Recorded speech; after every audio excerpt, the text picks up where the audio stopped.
a game review. You know, I got carried away, okay? I forgot that this channel was actually for gaming and I was enjoying a bit too much making movie reviews. Which is not bad because most of them did pretty well on my channel, and I will do more, I promise you, in the future. But damn, I got only like 8 or 9 game reviews, which is not enough. Absolutely not. But anyway, we're starting to make up for it. Today, I'm reviewing one of the most controversial, one of the most hated or loved, no matter which side of camp you on. And one of the most, disappointing experiences of all time, Cyberpunk 2077. Okay, so I was never a big fan of CD Projekt Red. Let me just rip out the band-aid. I was never excited for any of their games, including The Witcher, because, frankly, you may laugh at me or you may not. I've never played The Witcher, really. I just played like 1 or 2 hours of The Witcher 3, and the beginning was so boring I couldn't even stand it. I didn't give, okay, I know it's a bit my fault because I never wanted to give this game a chance because there were always other games and I could never get into The Witcher 3, which you know, uh, I will do the right thing by playing the Asian version that will come out probably this year or next year. Who gives a shit? But anyway, I was never a big fan of CD Projekt Red, frankly, because I didn't know their work that well. But it doesn't matter, are you a fan of the company or not? The trailers you saw, the fucking gameplay overviews, no matter if you're a CD Projekt Red fan or not, you would be excited, of course. Not me though. Everybody, excluding me, of course, off that list. Everybody was so excited for Cyberpunk. They said, "Oh my god, the best game of all time! CD Projekt Red. They made a Witcher 3, such a masterpiece. Of course they're gonna. Of course, lightning strikes twice. Lightning always strikes twice. Yeah, that's what they thought. Every single one of them. And frankly, when I saw this gameplay, yes, I was excited. Yes, I was happy. I cannot help myself. I'm a gamer. Of course, I'm gonna be happy when I see something in front of me and its quality. But you know what's the other aspect? I told myself, this is too good to be true. Guess what, bitches? Few years later, I was right. It was too good to be true, and it was a disappointing experience for many, but not for me. Why? Because I didn't expect anything from the beginning. You see, I'm the winner here. You're the losers because you expected so much, unrealistically much, from a game company. And the pressure, maybe the pressure was too much for them.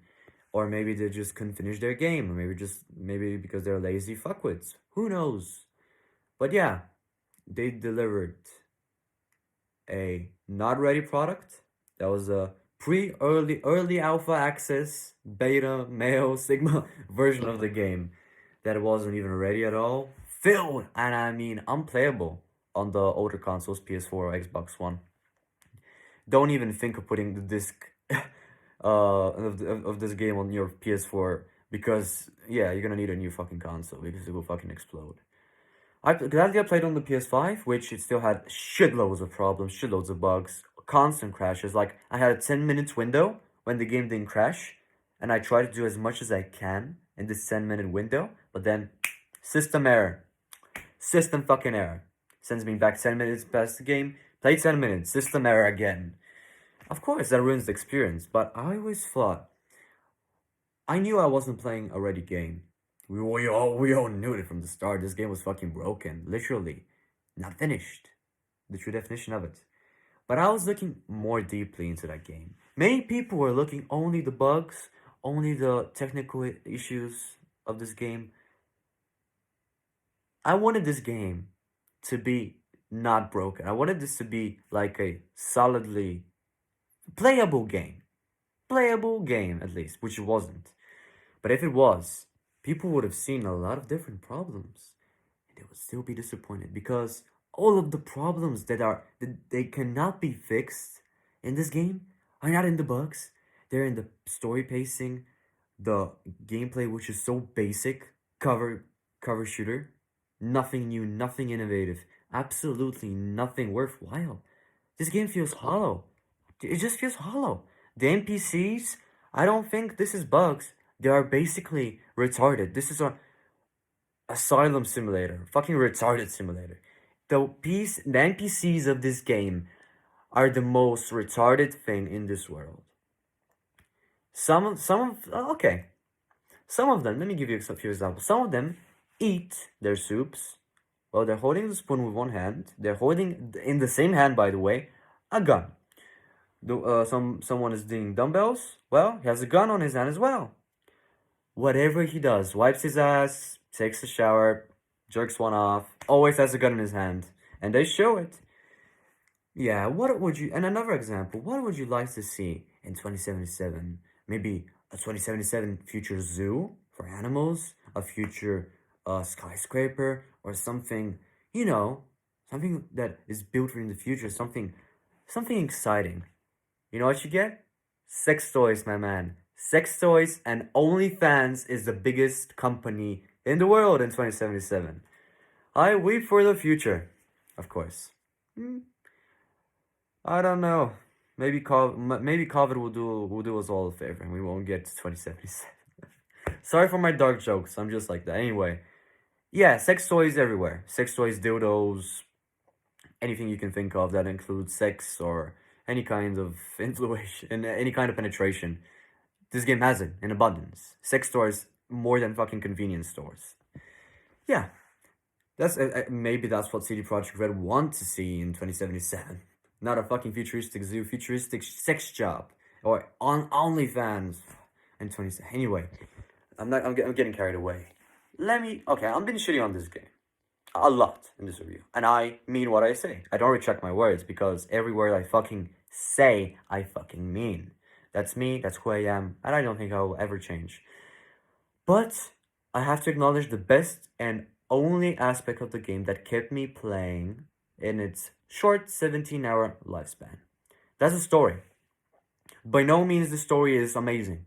By no means the story is a legendary Red Dead Redemption 2 style, how it should have been because it had the budget to have this, but decided to not do it.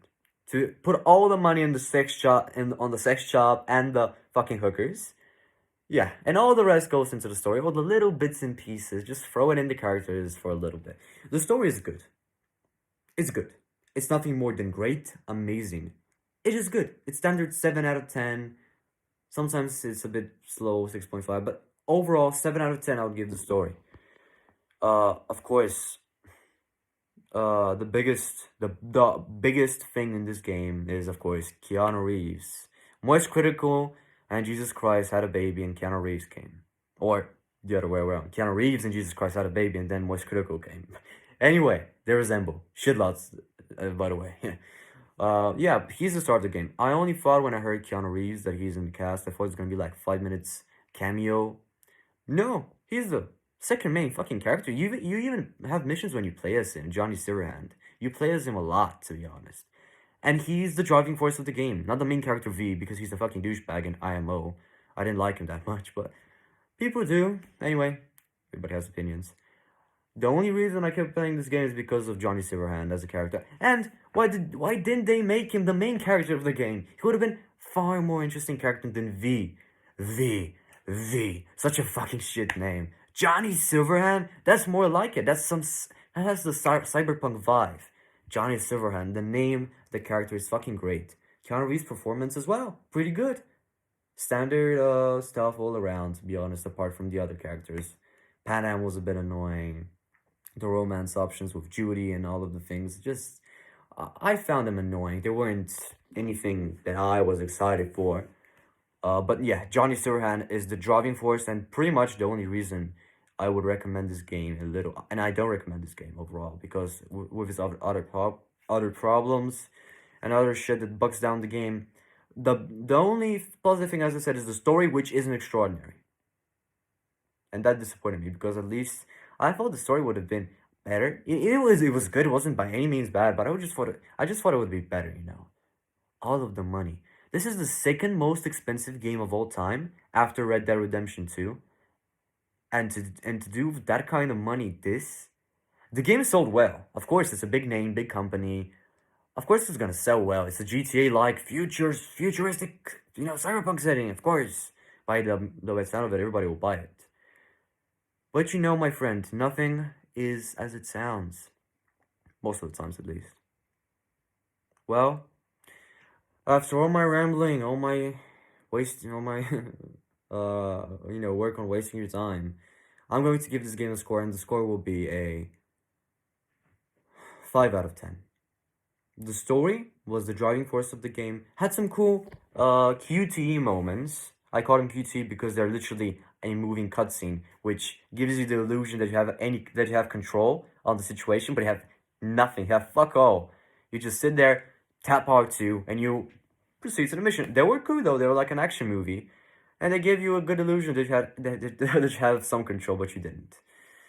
And these aspects, yeah, the word, of course, the graphics when it's not crashing is beautiful. You can see the work that has been done, even though it should have been a lot more work because the game is fucking broken. But when it does work in the rare occasions, this game shows what it could have been, what it could have achieved. But in the end, it doesn't even matter. Yeah, it doesn't. The game's a mess. Overall, I don't recommend it. If I recommend it to everyone, it will be only because of the story, and I would wait for a couple of more patches because they're patching the game like shit. Of course. So even CD Projekt Red made a public apology, as they should. Any respectable big company should apologize for these kinds of situations.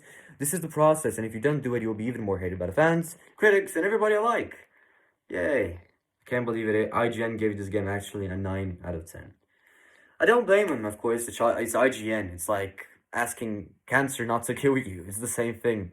It always does. Not always, but most of the times. It's like IGN giving a fair score. Not always, but sometimes. Anyway, hope you enjoyed the video. I hope you enjoy my content, to be honest. I'm giving all like I can to you, okay? Everything that is in my possession, any indication of entertainment and good time. I want you to have a good time with me. No matter if we're having fun or we're talking about serious topic, which I do some of these.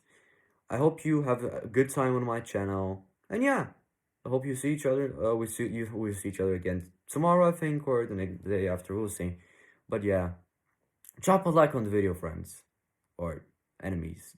We'll see. Drop a like on the video, subscribe if you want more, and if you do want more, you'll see more. I promise you. Bye, guys. From me, I'm gonna take a fucking nap, and I'm gonna play Ghost of Tsushima Director's Cut on my own. Yeah. Yeah, I'm not filming it because this game is a bit too special for me, if you know what I mean. So yeah. Peace, guys. Love you all. See you soon.